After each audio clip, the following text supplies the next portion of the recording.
시청자 여러분 안녕하십니까? 린달람입니다.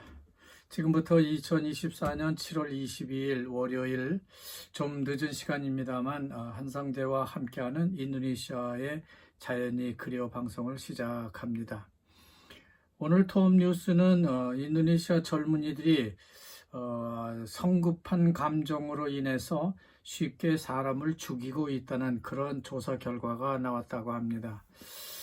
지난 2022년부터 24년까지 발생한 1113건의 1심 살인사건 재판 파일을 분석해 본 결과 살인사건의 대부분 혹은 38.7%는 사소한 분노나 폭력적인 감정으로 인해서 가해자가 살인한 것으로 그렇게 나타났다고 하는 것입니다. 그 밖에 19.25%가 복수심에서 그런 일을 저질렀고 또 12.64%가 이성 간 연애의 불일치 혹은 불화 때문에 또 6.12%는 가해자의 재산을 노린 살인사건 등으로 나타났다고 합니다. 또 기타 이유도 있는데요. 그런 이유를 살인사건을 벌인 이유를 보면은 221건이나 됐는데요. 살인 동기가 마을 정치로 인한 갈등이나 농지 소유권 분쟁에서 비롯된 것이라고 말하고 있습니다. 이러한 그 순간적인 감정 모티브에는 술을 마신 것이 크게 작용을 한 것으로 그렇게 나타나고 있습니다. 분석 대상으로는 392명의 살인자 자료를 분석해 보니까 48%, 즉 164명이 술을 마신 후에 살인사건을 저질렀다고 하는 것입니다. 하여간 인도네시아 국립통계청 자료에 의하면 최근 5년간 살인사건 수가 감소하는 추세를 보이고 있다고 합니다. 2018년에 1024건의 살인사건이 발생했는데 22년에는요 854건으로 대폭 감소했기 때문에 그렇다는 거죠. 그럼에도 불구하고 인도네시아의 살인사건 발생 빈도를 보면은 인구 10만 명당 4.3%로 동남아 다른 국가들의 평균 살인 발생률 3.8%보다 여전히 높다고 하는 것이 문제라는 겁니다. 또 살인범의 그 65%가 19세에서 35세 미만이라고 하는 충격적 결과도 주목을 끌고 있습니다. 그 외 35세에서 45세까지는요, 21.3%, 46세에서 55세까지는 8.7%, 그리고 65세 이상의 고령층 살인사건은요, 2.4%로 낮게 나타났다고 합니다. 즉, 인도네시아는 10시간마다 한 명이 죽는 그런 살인사건이 발생하고 있다고 하는 셈이 되겠습니다. 대부분의 여성 살인 사건은요 로맨스에 의해 사망하는 것으로 거기에 기인한 것으로 조사되고 있다고 합니다. 여성 살인 사건 10건 중에서 4건은 친한 파트너 즉 남편이라든지 남자친구 또는 바람을 피는 남자 파트너가 살인을 한 것이 대부분이라고 합니다. 하여간 모든 인도네시아 여성 살인 사건의 동기는 거의가 전부 사랑이 문제라고 하는 것이죠. 지난 22년부터 24년까지의 1심 재판 기록 1113개 건수를 분석해 보면은 질투와 혼외 임신 등 연애 문제로 인해서 사망한 사건이 대부분인데 피해자의 27.07%는요 불륜에 따른 복수극이 그 원인이 됐다고 분석을 하고 있습니다. 여성 살인 사건의 발생 빈도는 지방에 따라서도 큰 차이를 보이고 있습니다. 서부 자와가 1등이고요. 중부 자바가 그 뒤로 많고 또 북부 수마트라와 동부 자와가 그 뒤를 이어가고 있습니다. 그 밖에 중부 슬라웨시와 람풍 그리고 엔테테 또 남부 슬라웨시와 자카르타도 5%대를 보이고 있습니다. 이렇게 인도네시아에서 비교적 많은 살인사건이 발생하는 것은 큰 사회적 문제가 아닐 수 없습니다.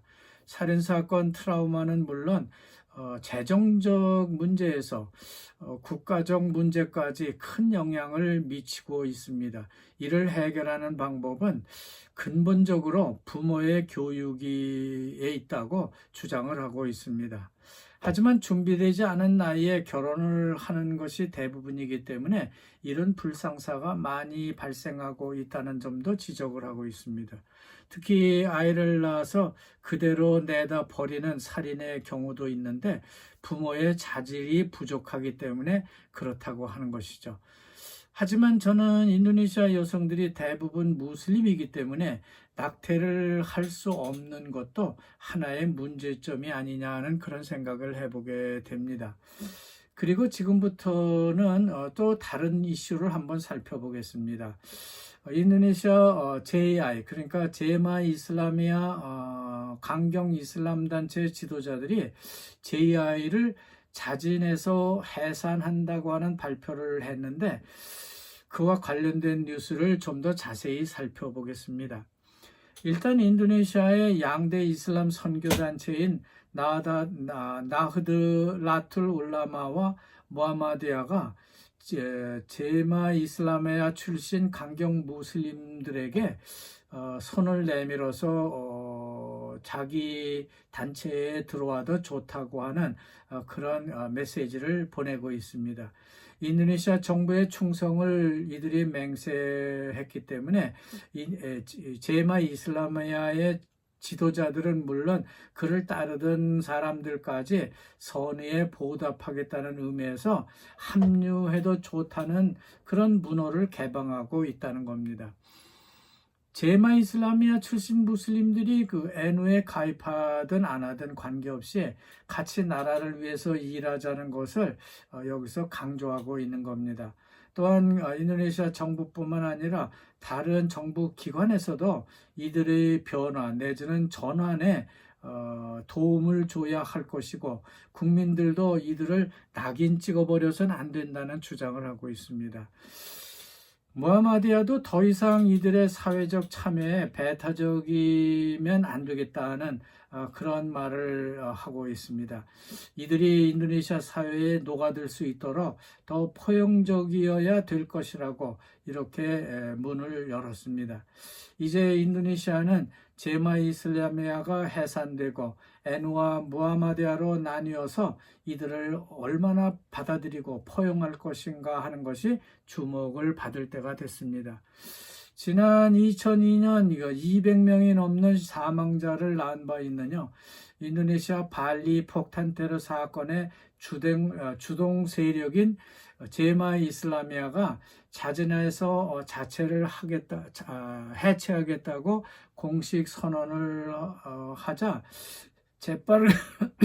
재빠르게 양대 이슬람 선교단체가 환영 의사를 밝히고 있습니다. 지난 19일자 콤파스 신문을 비롯한 자카르타 유력 언론 매체들은 제마 이슬라미아의 최고 지도자로 알려진 아부 루스단이라고 하는 사람이 지도자들과 함께 제마 이슬라미아의 자진 해체를 선언하고 인도네시아 정부 품으로 돌아오겠다는 것을 선언했다 하는 그런 보도를 내보낸 바 있습니다.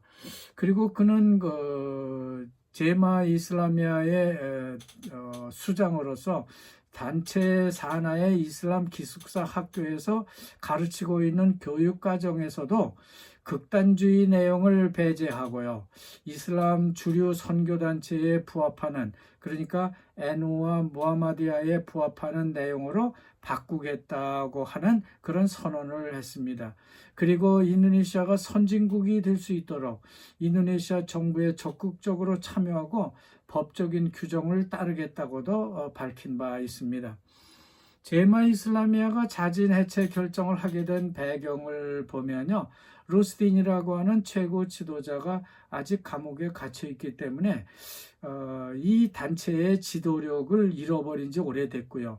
또 국제 연계 조직이자 재정적 후원을 아끼지 않았던 단체인 알카에다 이슬람 무장 세력마저 이제는 무실해졌기 때문에 재정 문제가 이들에게 닥쳤다고 볼 수 있겠습니다. 최고 지도자가 실형을 살고 있는 데다가 재정적으로 위기에 처했기 때문에 해체 결정을 내린 게 아닌가 하는 그런 생각이 든다는 겁니다. 결국 이들은 이 제마 이슬라미아 보스의 석방과 버산트렌 기숙사 학교 재산을 보호하기 위해서 자진해서 해체 수순을 밟는 것 같다는 해석이 나오고 있는 겁니다.